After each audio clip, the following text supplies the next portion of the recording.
નમસ્કાર વિદ્યાર્થી મિત્રો, આપ સર્વનું હાર્દિક સ્વાગત છે અમારી યુટ્યુબ ચેનલ આંબલી અભિષેક પર.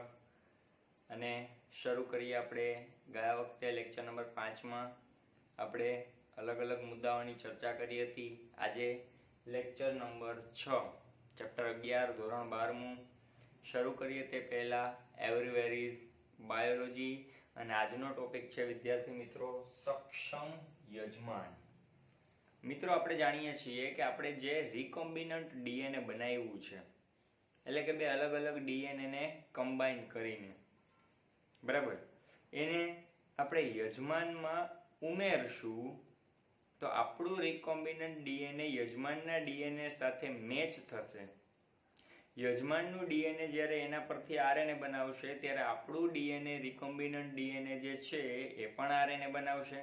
અને યજમાનના ડીએનએ માંથી આરએનએ અને આરએનએ માંથી પ્રોટીન બનવાનું શરૂ થશે ત્યારે આપણા ડીએનએ માંથી પણ રિકોમ્બિનન્ટ ડીએનએ માંથી આરએનએ અને આરએનએ માંથી પ્રોટીન બનવાની ક્રિયા શરૂ થશે. અને જે પ્રોટીન બનશે એ બની શકે ઔષધ સ્વરૂપે, અથવા બની શકે કે ઉત્સેચક સ્વરૂપે હોય, બની શકે અંતઃસ્ત્રાવ સ્વરૂપે હોય, બની શકે એન્ટીબાયોટિક સ્વરૂપે હોય. તો આ બધી જ વસ્તુઓ સ્વરૂપે આપણને એન્ટીબોડી મળવાના છે, અથવા તો XYZ કંઈક ને કંઈક મળવાનું છે. એને આપણે કહેશું નિપજ. તો યજમાન છે એને આપણે બેક્ટેરિયા તરીકે, યજમાનને આપણે બેક્ટેરિયા તરીકે લઈએ છીએ અથવા બેક્ટેરિયાની યજમાન તરીકે લઈએ છીએ. તો શું યજમાન આવા રિકોમ્બિનન્ટ ડીએનએ ને સ્વીકારવા તૈયાર થશે? અને જો નહીં તૈયાર થાય તો એને આપણે કઈ રીતે તૈયાર કરશું? એ ટૂંક નોંધ એટલે આજના લેક્ચરની મોસ્ટમાં મોસ્ટ આઈએમપી શોર્ટ નોટ્સ, બરાબર, અને જેનું નામ છે સક્ષમ યજમાન. 4 જ મુદ્દાઓ આમની અંદર આવે છે, પણ એ 4 માર્ક્સની અંદર પૂછાવવા માટે મોસ્ટ ઇમ્પોર્ટન્ટ છે કે આપણે જે રિકોમ્બિનન્ટ ડીએનએ બનાવેલ છે આરડીએનએ, એને આપણે કઈ રીતે યજમાનને આપણે તૈયાર કરશું. બીજું કે બાળકો ડીએનએ જે છે એમાં આપણે સ્ટ્રક્ચરની અંદર જોયું તો એના બંધારણમાં કે ભાઈ ડીએનએ જે છે એની અંદર નાઇટ્રોજન પ્યુરિન અને પિરિમિડિન બેઝ બંને ભેગા થઈ શું બનાવે છે? તો કે ચોક્કસ પ્રકારના ડબલ બોન્ડ કે ટ્રિપલ બોન્ડથી બેઝ પેર બનાવે છે. એ બેઝ પેરની સાથે શર્કરા જોડાય એટલે આપણે એને ન્યુક્લિયોસાઇડ કીધું. અને ન્યુક્લિયોસાઇડ સાથે ફોસ્ફેટ જોડાય ત્યારે એને કહીએ છીએ ન્યુક્લિયોટાઇડ. અને વાત આવી જ્યારે ફોસ્ફેટની, વિદ્યાર્થી મિત્રો, ત્યારે એક વસ્તુ તો કન્ફર્મ થઈ ગઈ કે માનવ ડીએનએ અથવા તો ડીએનએ જે ફોસ્ફેટ ધરાવે છે એ ઋણ વીજભારિત છે. અને ઋણ વીજભારિત ડીએનએ જે કેવું છે? ઋણ વીજભારિત. અને એ ઋણ વીજભારિત ડીએનએ જ્યારે આપણે યજમાનમાં દાખલ કરશું તો યજમાનનું જે કોષ રસ પટલ છે, આપણે યજમાન તરીકે ઈ કોલાઈ બેક્ટેરિયાને લેવાના છીએ, તો ઋણ વીજભારિત ડીએનએ કોષ રસ પટલમાંથી પસાર થઈ શકતું નથી. આ પહેલો ખાસ મુદ્દો યાદ રાખવાનો છે. ઋણ વીજભારિત ડીએનએ એ યજમાનના કોષરસ પટલમાંથી પસાર થઈ શકતું નથી. તો આપણે શું કરવું પડશે?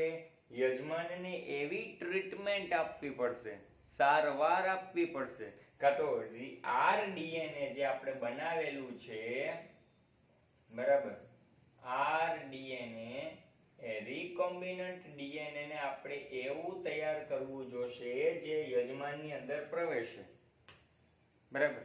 એક વસ્તુ તો ફાઇનલ છે કે ડીએનએ ઋણ વીજભારિત છે એટલે યજમાનના કોષરસ પટલમાંથી પસાર થઈ શકશે નહીં. એટલે આપણે ટ્રીટમેન્ટ આપવાની છે, સારવાર આપવાની છે. કોને કોને? કાં તો યજમાનને આપીએ, કાં તો ડીએનએ ને આપીએ. એના માટેની કેટલી પદ્ધતિઓ છે? તો કે 4. આ ચારેય પદ્ધતિઓને આપણે યાદ રાખવા માટે શું નામ આપશું? સામ, દામ, દંડ અને ભેદ. ચાણક્ય નીતિ પ્રમાણે આ ચારેય પદ્ધતિને સામ, દામ, દંડ અને ભેદની નીતિ અપનાવી આપણે આ ચારેય પદ્ધતિઓને યાદ રાખીશું. ઓકે વિદ્યાર્થી મિત્રો, તો શરૂ કરીએ છીએ કે યજમાનને સક્ષમ બનાવવા માટે, અને યજમાન એવો તૈયાર થાય કે જે આપણા રિકોમ્બિનન્ટ ડીએનએ ને સ્વીકારે અને સરળતાથી કોષરસ પટલમાંથી શું થાય, પસાર થાય. એવું કરવા માટે આપણે પહેલી જ પદ્ધતિનો ઉપયોગ જે કરશું એ શું છે, તો કે નિશ્ચિત સાંદ્રતા વાળા ધન આયનો,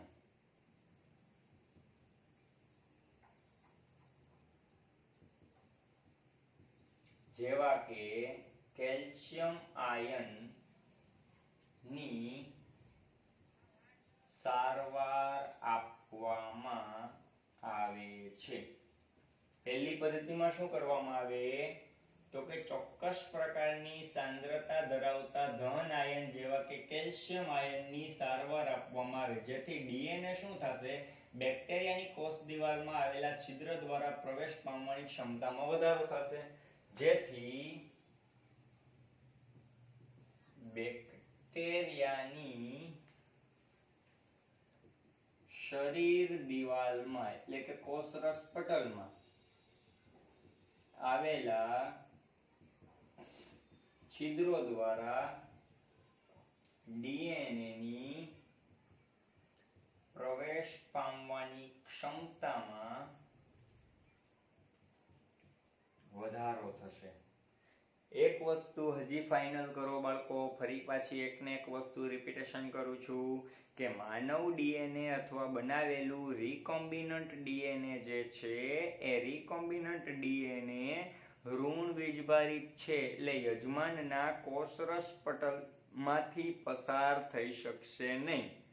તો એને પસાર કરવા માટે અથવા યજમાન એવા રિકોમ્બિનન્ટ ડીએનએ ને એક્સેપ્ટ કરે એના માટે આપણે શું કરવું જોઈએ, તો કે પહેલી પદ્ધતિ કઈ, તો કે નિશ્ચિત સાંદ્રતા વાળા ધન આયન.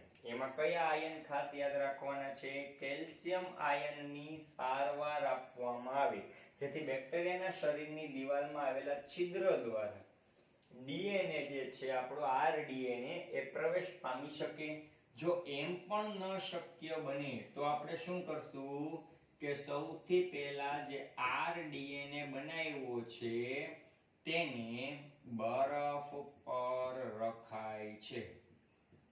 બરફ ઉપર રાખતા આરડીએનએ નું તાપમાન કેવું થશે, નીચું. બરાબર. પછી તો કે ત્યારબાદ તેને 42°C તાપમાને ગરમ કરાય છે અને અંતે ફરીથી બરફ પર રખાય છે, જેથી ડીએનએ સ્વીકારવા તૈયાર થાય. બરાબર. શું થયું છે આગળ? બે મુદ્દા આવ્યા, ધ્યાન આપજો. પહેલો મુદ્દો આવ્યો કે યજમાન છે આપણું રિકોમ્બિનન્ટ ડીએનએ ન સ્વીકારે તો શું કરવું, તો કે પહેલો મુદ્દો નિશ્ચિત સાંદ્રતા વાળા ધન આયનો દ્વારા જેમ કે કેલ્શિયમ આયનની સારવાર આપવામાં આવે, બેક્ટેરિયાને સારવાર આપવામાં આવે તો બેક્ટેરિયાની શરીર દિવાલમાં આવેલા છિદ્ર દ્વારા આરડીએનએ સરળતાથી પ્રવેશી શકે. જો બાળકો એમ પણ ન કરીએ તો બીજો મુદ્દો આવે છે, રિકોમ્બિનન્ટ ડીએનએ ને પહેલા બરફ પર રખાય. બરફ પર રખાય એટલે શું, આપણે એને શોર્ટ ફોર્મમાં યાદ રાખી લઈએ, બરફ 42°C અને પાછું બરફ. આ એની શોર્ટ ફોર્મ ટ્રીક થઈ. પહેલી ટ્રીક કઈ, કેલ્શિયમ આયન ના કેલ્શિયમ આયન વડે સારવાર. બીજી ટ્રીક કઈ થઈ, બરફ 42°C બરફ, પેલા ઠંડુ તાપમાન આપવું, પછી ગરમ તાપમાન આપવું અને પાછું ઠંડુ તાપમાન આપવામાં આવે, જેથી ડીએનએ સ્વીકારવા તૈયાર થશે.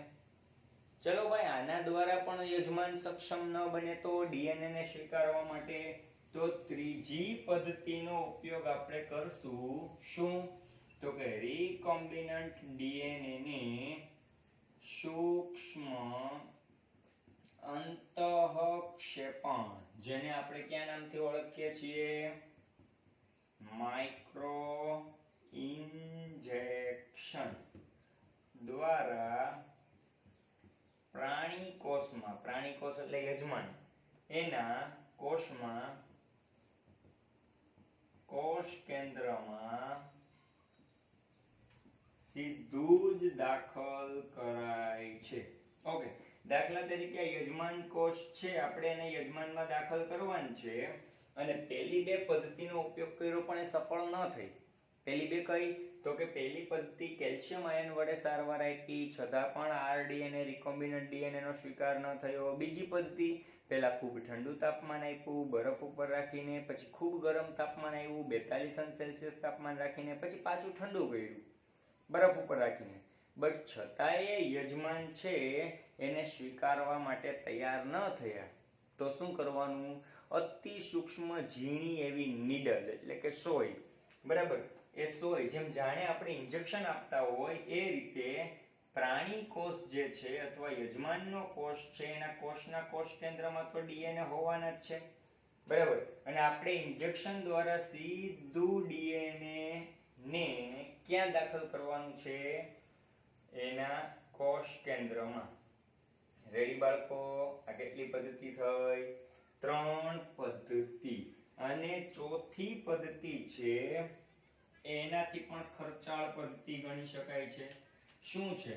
તો કે ટંગસ્ટન કે સોના જેવી ધાતુના લઘુ તીવ્ર વેગીય કણો, નાના કણ દ્વારા આવૃત ડીએનએ નો કોષ પર મારો કરાય છે, જેને જૈવ પ્રાક્ષેપિકી કહેવાય છે. ટંગસ્ટન કે સોનાના લઘુ તીવ્ર વેગીય કણો દ્વારા આવૃત ડીએનએ નો મારો કરાય છે, જેને જૈવ પ્રાક્ષેપિકી કે જનીન સ્ફોટક તરીકે ઓળખાય છે, બરાબર, અને એને ડીએનએ ના યજમાન કોષમાં રૂપાંતરિત કરે છે. 4 પદ્ધતિ. દાખલા તરીકે આ કોઈ યજમાન છે, બરાબર, એ યજમાનના આપણે એના કોષ કેન્દ્ર તો હોય કે ના હોય, કદાચ માની લો કે આદિકોષ કેન્દ્રીય છે તો આપણે એના ઉપર સોનાનું કે ટંગસ્ટન ધાતુનું લઘુ તીવ્ર વેગીય કણ દ્વારા આવૃત ડીએનએ, એટલે એવો ડીએનએ જે આપણે રિકોમ્બિનન્ટ બનાવ્યો છે એ ડીએનએ ની આસપાસ સોનાનું આવરણ હોય અથવા ટંગસ્ટન ધાતુનું આવરણ હોય, બરાબર. આપણો રિકોમ્બિનન્ટ ડીએનએ છે તો એની આસપાસ બાળકો સોનાનું કે ટંગસ્ટન ધાતુનું આવરણ હોય. એ આવરણને જાણે બંદૂકમાંથી એક ગોળી છૂટતી હોય અને શરીરને વીંધી નાખે એવી રીતે જનીનનું જે આપણું રિકોમ્બિનન્ટ આરડીએનએ બનાવેલું છે એ રિકોમ્બિનન્ટ ડીએનએ ની આસપાસ સોનું અને ટંગસ્ટન જેવી ધાતુઓનું એક પડ બનાવવામાં આવે અને એની અંદર ડીએનએ સેફ સલામત રહી શકે અને પછી એના ઉપર શું કરવામાં આવે? જોરથી મારો કરવામાં આવે, એટલે આ ડીએનએ એ સીધું કોષરસ પટલની આરપાર જઈ શકશે અને ક્યાં પહોંચશે? યજમાનના ડીએનએ પાસે. તો બાળકો સક્ષમ યજમાન માટે મુખ્ય 4 મુદ્દાઓને ધ્યાનમાં રાખવાના, બરાબર. પહેલું વસ્તુ કન્ફર્મ એ યાદ રાખવાની કે આપણે જે રિકોમ્બિનન્ટ ડીએનએ બનાવીએ છીએ એ રિકોમ્બિનન્ટ ડીએનએ છે ઋણ વીજભારિત જ છે. એ ઋણ વીજભારિત ડીએનએ પોતે કોષરસ પટલમાંથી યજમાનના શરીરમાં પ્રવેશ કરી શકતો નથી, એટલે આપણે 4 પદ્ધતિઓનો ઉપયોગ કરીએ. પહેલી પદ્ધતિ કઈ?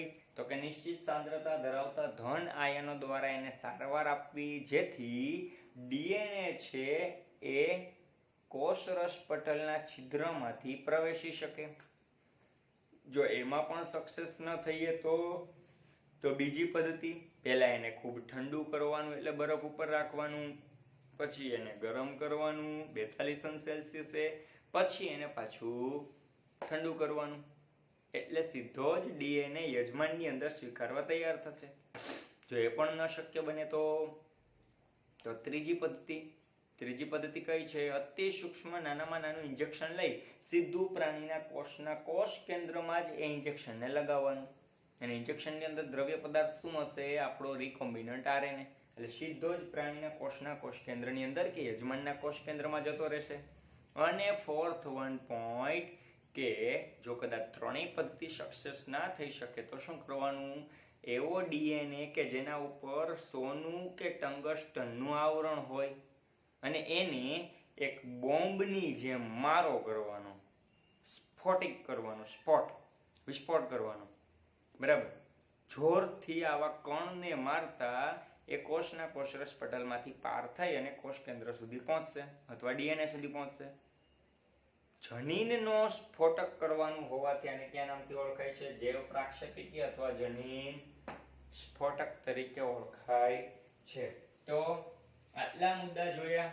એના પછી બાળકો તમારી બુકની અંદર આવેલ છે પુનઃ સંયોજિત ડીએનએ ટેકનોલોજીની ચોક્કસ પ્રકારની ક્રિયાવિધિ.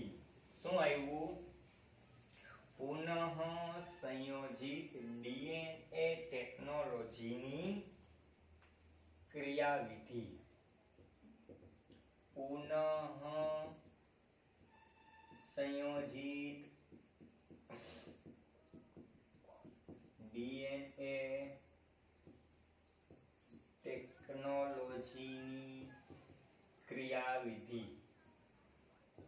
ઓકે, આ કઈ નવીન નથી તમારા માટે. ટેક્સ્ટ બુકમાં છે, તમે વાંચશો તો આવડી જશે. ને અત્યાર સુધી આપણે જે 6 લેક્ચરમાં ભણ્યા ને ઈ જ છે. એટલે હું એને શોર્ટ ફોર્મમાં સમજાવી દઉં છું. કયા સ્ટેપ હોય છે? તો કે સૌ પ્રથમ ડીએનએ નું આપણે અલગીકરણ કરીએ. ડીએનએ અલગ તારવી લીધા પછી રિસ્ટ્રિક્શન એન્ડોન્યુક્લિએઝની મદદથી ડીએનએ નું અવખંડન કે ટુકડા કરવામાં આવે છે. ટુકડા કર્યા પછી શું કરશે? તો કે ટુકડાને અલગીકરણ કરશે. આપણે ખ્યાલ છે ઇલેક્ટ્રોફોરેસિસ જેલ પદ્ધતિ, એગેરોસ જેલ દરિયાઈ નીંદણમાંથી મેળવેલ છે. બરાબર? એટલે તો કે ડીએનએ ના ટુકડાનું અલગીકરણ કરવું. બરાબર? હજી આગળ તો કે જે વાહક છે એટલે કે યજમાન, તેમાં ડીએનએ ના ખંડનું જોડાણ કરવું. પછી ખંડનું જોડાણ કરવાની સાથે યજમાનમાં ડીએનએ નો પ્રવેશ કરાવવો. જો પ્રવેશ ન કરવામાં આવે યજમાનમાં અથવા યજમાન સ્વીકારવા તૈયાર ન બને તો હમણાં જ આપણે સક્ષમ યજમાન જોયું કે પહેલા કેલ્શિયમ વડે સારવાર કરવાની. ન થાય તો પહેલા ઠંડુ, પછી 42 સેલ્સિયસ, પાછું બરફ. એમ ન થાય તો માઇક્રો ઇન્જેક્શન દ્વારા કોષ કેન્દ્રમાં સીધું. એમ પણ શક્ય ન બને તો જૈવ પ્રાક્ષેપિકી એટલે કે ડીએનએ ઉપર ચોક્કસ પ્રમાણે સોનું અને ટંગસ્ટન જેવી ધાતુઓનો આવરણ કરી અને મારો કરવો, જનીન સ્ફોટક તરીકે ઓળખવું. યજમાનમાં ડીએનએ નો પ્રવેશ થઈ ગયા બાદ શું કરવું?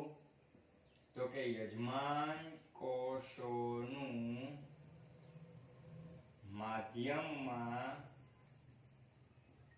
વ્યાપક સ્તરે ઉછેર કરવો અને સંવર્ધન કરવું.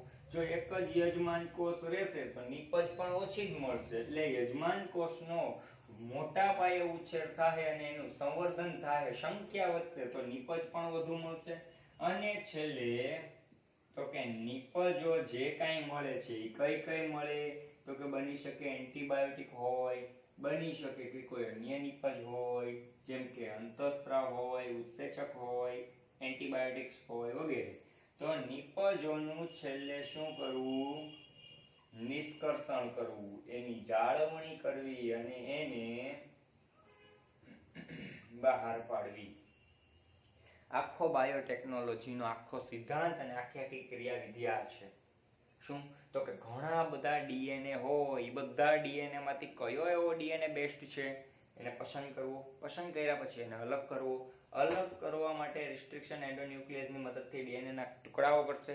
ઘણા બધા ટુકડા થયા પણ ઇલેક્ટ્રિક ફોરેસિસ એગેરોસ જેલની મદદથી ટુકડાઓને અલગ કરશે. જે નાનામાં નાના ટુકડા હશે, અગાઉ યાદ કરો લેક્ચર નંબર 4, એ ટુકડાની પસંદગી કરવામાં આવશે.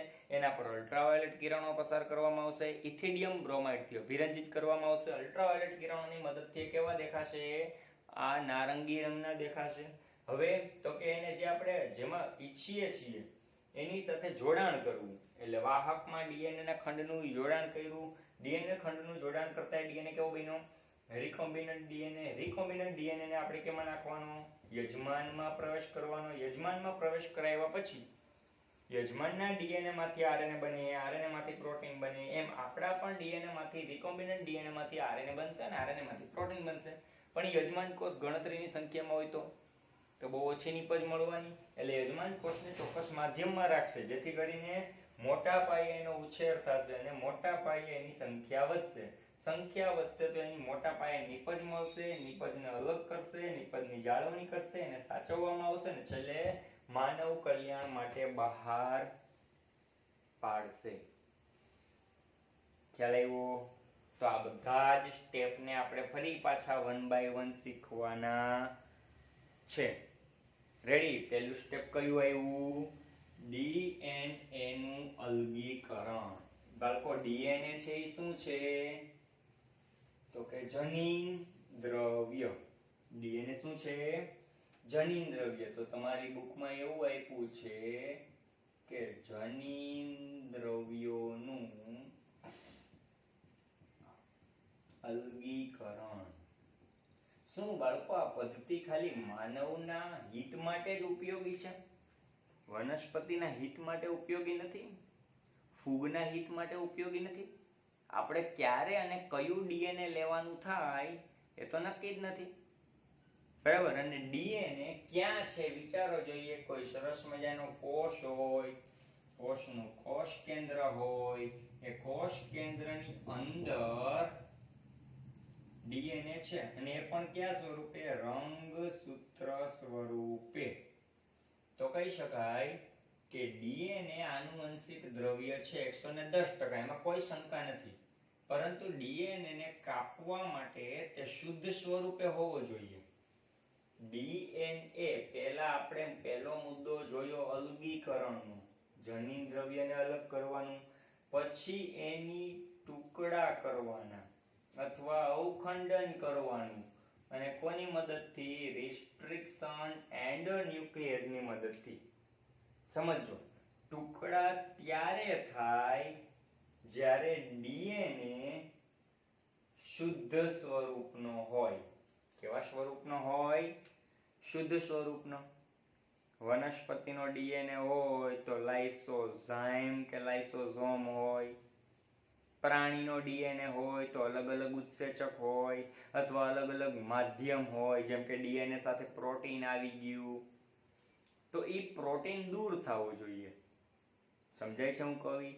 ખાલી આપણને ડીએનએ જ અલગ મળવો જોઈએ. તો શુદ્ધ ડીએનએ મેળવવા માટે આપણે શું કરશું? તો કે એની સાથે ભળેલા બીજા ઘટક તત્વોને શું કરવા? દૂર કરવા. જેમ કે શીખજો, શુદ્ધ ડીએનએ મળે એ પછી જ એન્ડોન્યુક્લિયસ એને કાપી શકે છે. બરાબર? તો પહેલા એને શુદ્ધ મેળવવો પડે. શુદ્ધ મેળવવા માટે એને અલગ અલગ ડીએનએ ને અલગ અલગ ઉત્સેચકોમાં રખાય છે. બરાબર? જેવા કે વનસ્પતિ કોષનો ડીએનએ હોય તો એમાં શું હોય? સેલ્યુલોઝ હોય. ભેગું શું આવે? ડીએનએ ની સાથે સેલ્યુલોઝ. તો એને આપણે કયા ઉત્સેચકમાં રાખશું? સેલ્યુલેઝ. ભાઈ એઝ એવો શબ્દ ઉત્સેચક હોય. બરાબર? જો વનસ્પતિના કોષનો ડીએનએ હોય તો એનો ડીએનએ અલગ કરો તો ભેગું સેલ્યુલોઝ આવે. અને આપણે ડીએનએ કેવો જોઈએ છીએ? શુદ્ધ જોઈએ છીએ, એટલે સેલ્યુલોઝનું પાચન કરવા માટે સેલ્યુલેઝ ઉત્સેચકમાં રાખતા સેલ્યુલોઝનું પાચન થશે અને છેલ્લે ડીએનએ કેવો મળશે? શુદ્ધ. મતલબ કે વનસ્પતિ કોષના ડીએનએ ને આપણે શુદ્ધ સ્વરૂપે મેળવવો હોય તો ડીએનએ ને અલગ કરીએ તો ભેગું કોણ આવે? સેલ્યુલોઝ. સેલ્યુલોઝનું પાચન કરવા માટે સેલ્યુલેઝ ઉત્સેચકની હાજરીમાં એને રાખીએ તો સેલ્યુલોઝનું પાચન થઈ જશે અને ડીએનએ કેવો મળશે? શુદ્ધ મળશે. ખ્યાલ આવ્યો? એવી જ રીતે બાળકો બીજો પોઈન્ટ આપણે લઈએ તો ફૂગનો ડીએનએ. ભાઈ ફૂગની કોષ દિવાલ શેની બનેલી? કાઇટિન. તો એની ભેગું કાઇટિન આવશે તો એને આપણે પાચન કરવું હોય તો કયો ઉત્સેચક? કાઇટિનેઝ ઉત્સેચક. બરાબર. સેમ આના જેમ જ કે ફૂગની સાથે ફૂગનો ડીએનએ આપણે લેવો હોય તો ભેગું કાઇટિન પણ આવે. કાઇટિનને આપણે દૂર કરવાનું છે અને ડીએનએ શુદ્ધ સ્વરૂપે મેળવવાનો છે, એટલે કાઇટિનને કાઇટિનેઝ ઉત્સેચકની હાજરીમાં રાખતા એ નાશ પામશે. બરાબર. એવી જ રીતે જો ડીએનએ સાથે કોઈ પ્રોટીન આવે તો એને આપણે કયા ઉત્સેચકની અંદર રાખશું? પ્રોટીએઝ ઉત્સેચકની અંદર. એવી રીતે જો ડીએનએ ની સાથે આરએનએ આવે, આરએનએ એટલે રિબોન્યુક્લિએઝ, બરાબર, રિબોન્યુક્લિક એસિડ, તો એને આપણે રાખશું રિબોન્યુક્લિએઝ ઉત્સેચકની હાજરીમાં. બરાબર. ડીએનએ ની સાથે બીજી શર્કરાઓ આવે માલ્ટોઝ, તો માલ્ટેઝની હાજરીમાં રાખતા માલ્ટોઝનું પાચન થાય. ડીએનએ સાથે બીજી શર્કરા આવે સુક્રોઝ, તો સુક્રોઝની હાજરીમાં પાચન કરી નાખશું એનું, એટલે સુક્રોઝ. ગમે તેમ કરીએ ઉત્સેચકોની હાજરીમાં રાખતા એની સાથે આવેલા પદાર્થોનો નાશ થશે, પાચન થશે અને ડીએનએ કેવો મળશે? શુદ્ધ સ્વરૂપે. બરાબર. હવે શું થયું તો કે છેલ્લે જ્યારે શુદ્ધ ડીએનએ મળી જાય ત્યારબાદ અંતે ઠંડો ઇથેનોલ ઉમેરવામાં આવે છે. શુદ્ધ ડીએનએ મળી જાય ત્યારબાદ ઠંડો ઇથેનોલ એટલે કાર્બન 2 હાઇડ્રોજન 5 OH, ઠંડો ઇથેનોલ ઉમેરી અને અવક્ષેપિત કરાય છે. અવક્ષેપિત એટલે અલગ કરવો. બરાબર. અને ઈ અલગ કરાયેલો ડીએનએ કયા સ્વરૂપે જોવા મળે? તાતણા સ્વરૂપે જોઈ શકાય છે. તો ફાઇનલ થઈ ગયું ભાઈ. કાંઈ એટલે કાંઈ નથી. આજના લેક્ચરમાં બહુ મસ્ત મજાનું એકદમ સ્ટેપ બાય સ્ટેપ યાદ રાખતું જવાનું છે. શું છે? પહેલા આપણે સક્ષમ યજમાન જોયું. સક્ષમ યજમાનમાં શું હોય તો કે ભાઈ 110% વાત કે યજમાનને આપણે આપણા ડીએનએ રિકોમ્બિનન્ટ ડીએનએ એમાં ઉમેરવા છે. બરાબર. તો યજમાન તો તૈયાર હોવા જોઈએ ને. તો શું કરવું? કેલ્શિયમની સારવાર આપવી. એ શક્ય ન બને તો ઠંડા, પછી ગરમ, પછી પાછા ઠંડા. પેલા બરફ ઉપર રાખો, પછી 42°C ગરમ કરવું, પછી પાછું ઠંડુ કરવું. એ શક્ય ન બને તો માઇક્રો ઇન્જેક્શન દ્વારા સીધું ડીએનએ આરડીએનએ દાખલ કરવું. એ શક્ય ન બને તો જીન સ્ફોટક મારો કરવો. કઈ કઈ ધાતુનો ઉપયોગ કરીને? સોનું અથવા ટંગસ્ટન. પછી આપણે જોયું કે બાયોટેકનોલોજીના સિદ્ધાંતો જે છે એને સ્ટેપ બાય સ્ટેપ આપણે જોયા. ડીએનએ ની પસંદગી કરવી, પછી ડીએનએ નું અલગીકરણ કરવું, પછી એના ટુકડા કરવા, પછી ટુકડાને અલગ કરવા, અલગ કર્યા પછી એને શુદ્ધ સ્વરૂપે મેળવવા, પછી રિકોમ્બિનન્ટ કરવું, વાહક સાથે જોડવા, પછી એને યજમાનમાં દાખલ કરવા, યજમાનની જાળવણી કરવી, યજમાનને સંવર્ધિત કરવા અને છેલ્લે શું કરવું? એની નિપજ મેળવવી. પછી તો કે આપણો પહેલો ટોપિક આવ્યો કયો? જનીન દ્રવ્યનું અલગીકરણ કરવું. અલગ કરવા માટે પહેલી વસ્તુ તો આપણા મગજમાં એક જ વસ્તુ હોવી જોઈએ કે જનીન દ્રવ્ય તરીકે મોટા ભાગે ડીએનએ હોય છે. અને આપણે જે વાત કરીએ છીએ ઈ સુકોષ કેન્દ્રીય કોષ. યુકેરિયોટિક કોષની વાત કરીએ છીએ તો યુકેરિયોટિક કોષમાં તો ડીએનએ જ છે. That is clear. તો ડીએનએ ને જ્યારે તમે અલગ કરો છો તો એની સાથે સાથે બીજા બધા અણુઓ આવે છે. ઈ અણુઓ ન હોય અને ડીએનએ શુદ્ધ હોય તો જ ડીએનએ ની કાપણી થાય છે એન્ડોન્યુક્લિયસની મદદથી. બરાબર. અને એ પણ પેલિન્ડ્રોમ શૃંખલાથી. એટલે આપણે શું કરવું પડે? ડીએનએ ની સાથે આવતા બીજા ઘટકોનું પાચન કરવું પડે. જો ડીએનએ ની સાથે સેલ્યુલોઝ આવે તો સેલ્યુલેઝ ઉત્સેચકની હાજરીમાં રાખતા સેલ્યુલોઝનું પાચન થાય. જો કાઇટિન આવે તો કાઇટિનેઝ ઉત્સેચકની હાજરીમાં એનું પાચન કરવામાં આવે. જો પ્રોટીન આવે તો પ્રોટીએઝ ઉત્સેચકની હાજરીમાં એનું પાચન કરવામાં આવે. જો અલગ કાઢવામાં આવતા ડીએનએ સાથે આરએનએ આવી જાય, રિબોન્યુક્લિક એસિડ, તો રિબોન્યુક્લિએઝ ઉત્સેચકની હાજરીમાં એને રાખીએ તો ડીએનએ સાથે આવેલા મોટા ભાગના અણુઓનો નાશ થાય અને છેલ્લે ડીએનએ કેવું મળે? શુદ્ધ મળે. શુદ્ધ ડીએનએ મળી જાય એટલે એ શુદ્ધ ડીએનએ ને સીધો એમની અંદર ઠંડો ઇથેનોલ C2H5OH ઉમેરી અને એને અવક્ષેપિત કરી લેવામાં આવે, એટલે કે અલગ કરી લેવામાં આવે અને અલગ કરાયેલો ડીએનએ છેલ્લે કયા સ્વરૂપે જોવા મળશે? તાતણા સ્વરૂપે.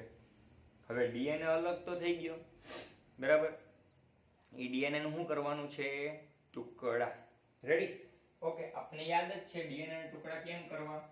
હવે એના પછીનો ટોપિક આવે છે ચોક્કસ જગ્યાએથી કાપણી કરવી. ડીએનએ ની ચોક્કસ જગ્યાએથી કાપણી કરવાનું કામ કોણ કરે છે? Restriction endonuclease. જ્યારે ડીએનએ અલગ થઈ જાય એ પણ શુદ્ધ સ્વરૂપે બધા ઉત્સેચકોની મદદથી ઠંડો ઇથેનોલ ઉમેરો, અલગ કર્યો, તાતણા સ્વરૂપે લાંબો ડીએનએ આપણને જોવા મળતો હોય, ઈ પછી ડીએનએ ની કાપણી કરવાનો સમય આવ્યો. બરાબર. ડીએનએ ના ટુકડા કરવાનો અને આપણે એમાંથી એક ટુકડો લેવાનો છે જે કેવો હોવો જોઈએ? પેલિન્ડ્રોમ. જેને આપણે કીધું હતું મલયાલમ. બરાબર. આ 5 પ્રાઇમ to 3 પ્રાઇમ પણ આમ જ થાય અને મલયાલમ આ 5 પ્રાઇમ to 3 પ્રાઇમ બંને બાજુથી સરખો હોવો જોઈએ. બરાબર. એટલે ચોક્કસ જગ્યાએથી કાપણી કરવા માટે પહેલું કામ કોણ કરશે? તો કે રિસ્ટ્રિક્શન એન્ડોન્યુક્લિએઝ. રિસ્ટ્રિક્શન એન્ડોન્યુક્લિયસ છે એ ડીએનએ ની કાપણી અથવા શું કરશે બાળકો? અવખંડન કરશે. હવે ઘણા બધા ટુકડાઓ બનતા ગયા છે, એમાંથી એક ટુકડો આપણા માટે મોસ્ટ આઈએમપી છે. એ બધા ટુકડાને ચાળણીની જેમ છાલન કરવું આપણે અગાઉ શીખ્યા. એમ અલગ કરવા માટે આપણે કઈ પદ્ધતિનો ઉપયોગ કરશું? તો કે ઘણા બધા ટુકડાઓ બન્યા પછી ઈ ટુકડાઓ બનશે કેમ? તો કે ડીએનએ ની શૃંખલા પર પેલિન્ડ્રોમ શૃંખલાને કાપશે. ભાઈ પેલિન્ડ્રોમ શૃંખલા પર કાપણી કરી પછી શું કરશે?